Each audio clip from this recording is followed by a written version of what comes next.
Mutton liver recipe. சின்ன வெங்காயம், தக்காளி, கொத்தமல்லி, கருவேப்பிலை எடுத்துக்கலாம். அதுக்கப்புறம் ஒரு பேனில் வந்து 2 ஸ்பூன் வந்து நெய்யை நான் ஆட் பண்ணிக்கிறேன்.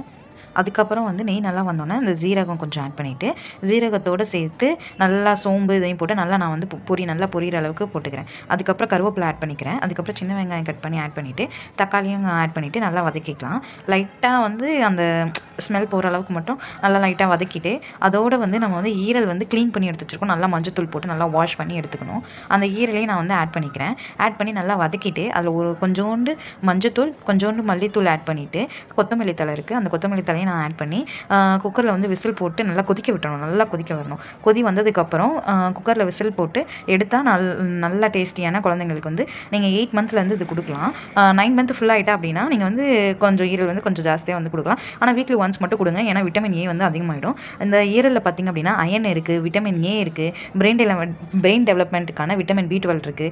குழந்தைங்களுக்கு நல்ல protein rich food and vitamin rich food அப்படின்றது இந்த மட்டன் ஈரல் தான். ஸோ இதை மறக்காமல் குழந்தைங்களுக்கு ட்ரை பண்ணி பாருங்கள். எப்படி இருந்துச்சுன்றதை கமெண்ட் செக்ஷனில் சொல்லுங்கள். இந்த மாதிரி நிறைய வீடியோ வேணும்னா நம்ம சேனலை சப்ஸ்கிரைப் பண்ணிக்கோங்க. தேங்க்ஸ் ஃபார் வாட்சிங். See you on the next video. Bye bye.